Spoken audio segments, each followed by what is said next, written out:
I don't think my colleagues are happy about covering up for pedophiles, but that's what's happening. And it's so sick and twisted. The reason they're doing it is because they're terrified of President Trump's political machine. Not just his legislative affairs folks are reaching out from the White House to every Republican member of Congress who might think about co-sponsoring this. They're getting calls from the political machine that Donald Trump runs.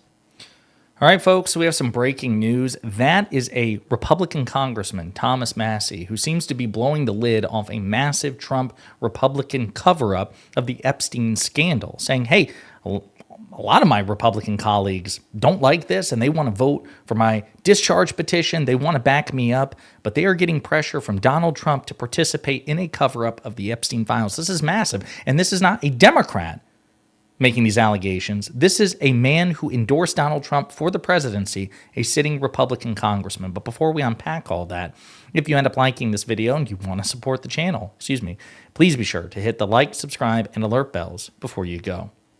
All right, friends, we got some other clips from this. This is, again, Thomas Massie being interviewed by James O'Keefe, who used to be the founder of Project Veritas. O'Keefe is a MAGA activist, a MAGA Trump supporter, but he seems to be one of the only few that I'm aware of who is willing to stand on business with respect to what he has said about the Epstein files, even if it means defying Trump or pissing off MAGA. And so James O'Keefe interviews Thomas Massie, and a lot of surprising revelations and surprisingly blunt statements are exposed by Massie against Trump and against his own party. Check it out. Republican members of Congress are going to have to choose which version of Donald Trump they want. Do they want the Donald Trump who ran for office and his vice president who said they would release the files and his attorney general who said they would release the files? Or do they want the Donald Trump who says now it's a hostile act if anybody co-sponsors my resolution? In short, why is the president taking that approach? I think he has rich and powerful friends who maybe they're not going to be indicted when this is released, but they'll be embarrassed. And I also think there's a person in his administration who's going to be embarrassed, Acosta, who was part of the first plea deal. That was the U.S. attorney? Yeah, he was the U.S. attorney when Epstein got off easy and then recommitted all these crimes. Like, there are hundreds of victims because Epstein basically went back to his predatory ways after he got that light sentence. So I think that's part of it. And finally, there's government intelligence. Epstein had ties to that, and I don't think the American people are ready to, they're not going to accept lightly the fact that this guy who was a pedophile was working with our own intelligence agencies and those of foreign countries.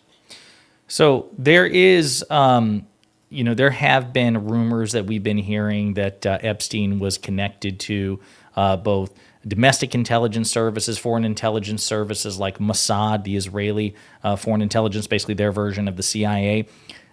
I don't know if any of those claims have been substantiated, but Thomas Massie seems to indicate that they will be by disclosure of the Epstein files, so that remains to be seen. But again, this is pretty staggering. So Massie, and you'll see, he endorsed Trump, and he doesn't think that Trump himself is directly implicated in the Epstein file, so he's not fully turning on Trump, but he's saying that Trump is bending over backwards to accommodate powerful friends who would be embarrassed. And Acosta, in particular, Massie says, he was the U.S. attorney who basically got a sweetheart deal for Jeffrey Epstein, but he would then go on to be the Secretary of Labor under Donald Trump in the first Trump administration, and then ultimately had to resign in disgrace over the fallout of the Epstein files. So that's not particularly good. Now, in this clip I'm about to show you, Thomas Massie is asked to respond to a video that James O'Keefe released last week, and we did a video about this.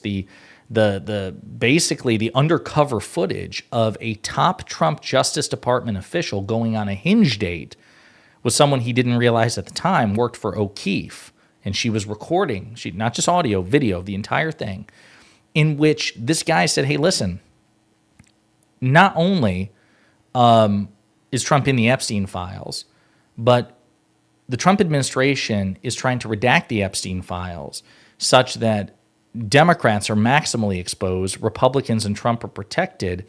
And this is also part of the sweetheart deal that Trump is trying to work out with Ghislaine Maxwell, who was Jeffrey Epstein's partner and ex-girlfriend and also a convicted sex trafficker as well, that they are, making arrangements and concessions to Maxwell in order to keep her silent in ways which is politically beneficial for Trump. And Massie seems to endorse all of that and say, actually, yeah, he's right. Check it out. When was that filmed, roughly? About a month ago. Yeah, well, he's right, I think. Why would he be lying, first of all, if he didn't know he was being taped? But it's turned out he's right, because the DOJ has released some files. First, the Attorney General said there's nothing left but child in their possession. After she released the Phase 1 binders, Pam Bondi. Well, since then, just recently in the last week, the DOJ has released thousands of pages, but what they've done is to heavily redact all of those pages. So they're taking out the names, as it seems like he predicts there.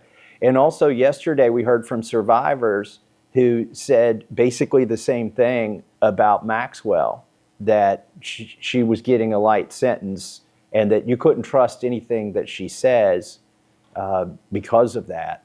I think she is getting a light sentence. It's almost as suspect as Jeffrey Epstein killing himself in his cell. This is even more suspect because it's not a conspiracy theory. We know it's happening, and you got somebody there inside of the DOJ who's admitting that it's highly unusual and unprecedented. One of the criticisms, I was watching the reaction to what you did yesterday, and a lot of the people say we have our own list. Some of the victims said that, right? We have and we're going to release it ourselves. One of the questions people had was, why wouldn't they just release that right away, or even at your press conference? Yeah, they addressed that at the press conference. Somebody asked them, and their first answer is, why do we have to release the list? Why won't the government release it? On principle, they're saying the government should do it on principle. The government should do it because they're responsible for enforcing the law. The victims are.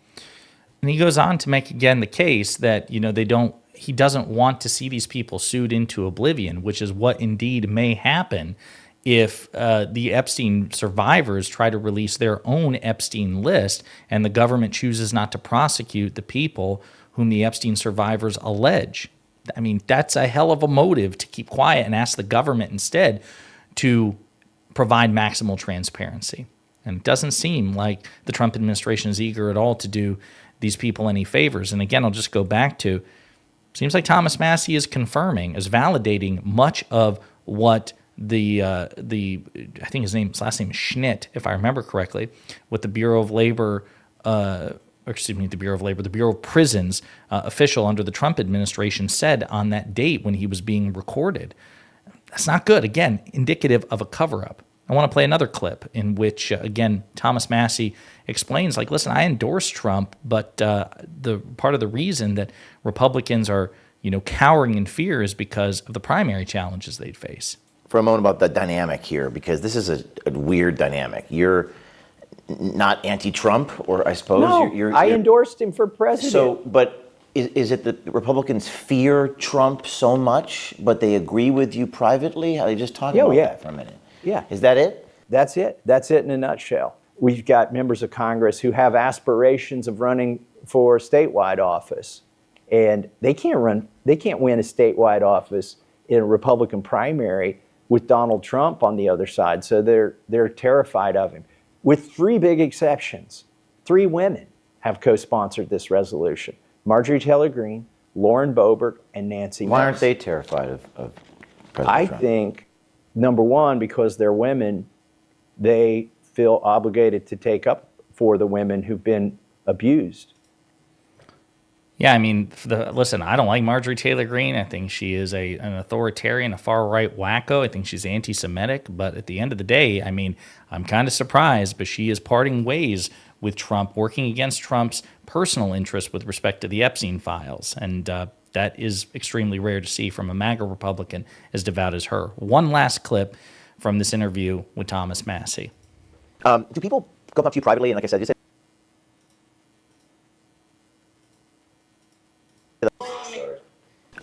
do people go up to you privately and, like I said, just say, like, I agree with you, like in this building, hey, I keep doing what you're doing, but I can't talk about it. Does that ever happen to you?